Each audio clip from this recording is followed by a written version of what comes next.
It was one of automotive history's odd men out. Exploring the Italian Alps in an eccentric vintage car is a rare experience. The Cord 812 looks a bit like the caffeine fit of a madcap designer, or maybe like a masterpiece by a brilliant automobile tycoon.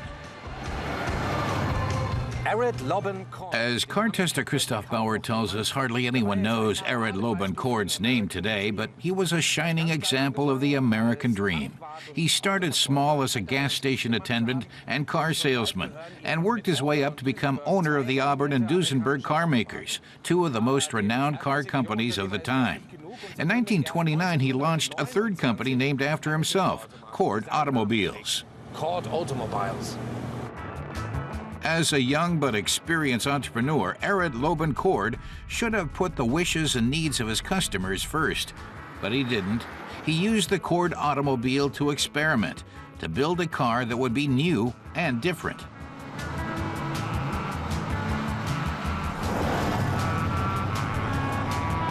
From the beginning, Cord stood out for its striking design and innovative technologies. In 1929, front-wheel drive made its American debut in the first Cord model, the L29.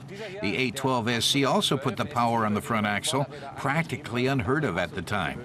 But the powerful turbocharged V8 engine quickly pushed the narrow tires to the limits of their traction. The Cord had trouble handling tight curves. Even so, it was one of the fastest cars of its day. Gehörte damals zu den schnellsten Serienautos der Welt. With the help of its streamlined body, the Cord 812 SC achieved a top speed of 160 kilometers per hour.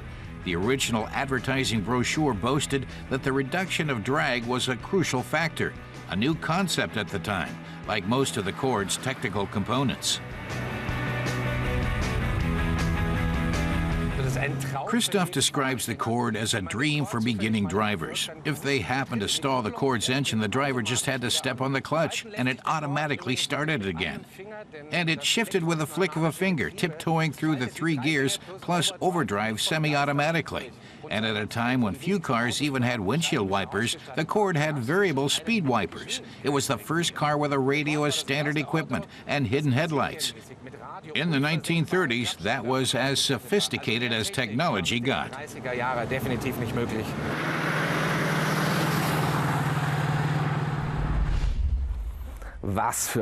What a mean nose, says Christoph. That's the impression this Cord must have made at the time, with its massive wraparound chrome grille, the pop-up headlights, and above all these chromed external pipes. The car must have seemed like some bizarre insect from a faraway galaxy.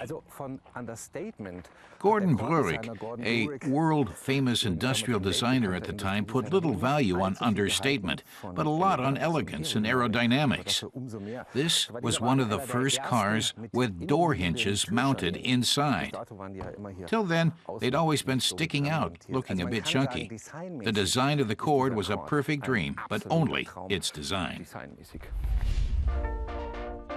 In the 1930s, the Cord 812 and its optically identical predecessor, the 810, revolutionized American automotive design with its harmonious and sweeping lines.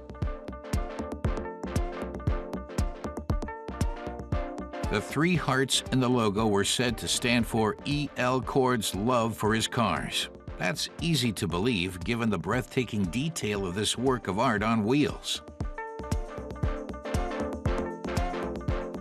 The fine aluminum dashboard with easily readable instruments, the filigree shifting gate, the many sculpted levers, and dignified club atmosphere show Cord's automotive vision extends into the interior as well.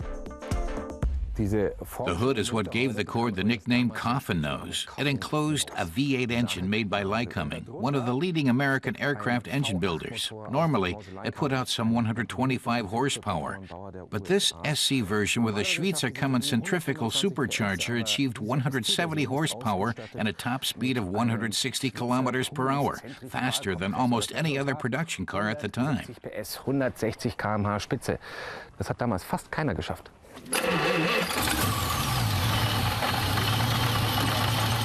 In combination with the supercharger's hum, the V8 and its 4.7-liter capacity produced an unparalleled sound. The Cord's engine was prone to overheating, the transmission to jumping out of gear, and the cooling system to leaking. And its nearly 1.7 tons proved far less manageable than the dynamic design made it appear. In just 8 years, Cord had gone bust. Christoph Bauer concludes that the Cord may have been one of America's most innovative makes, but it was also certainly one of its most short-lived. Even so, it was a good 30 years ahead of its time in design, aerodynamics, and technology. But as so often with innovators, their true value is often only recognized when it's too late. Today, it's obvious. The Cord 812 was a milestone in automotive history. Only about 3,000 Cord 812s were ever built. 134 of them are the coveted supercharged SC version. The Cord took its sisters, Auburn and Duesenberg, down with it. What's left is the beauty, the elegance, and the dream.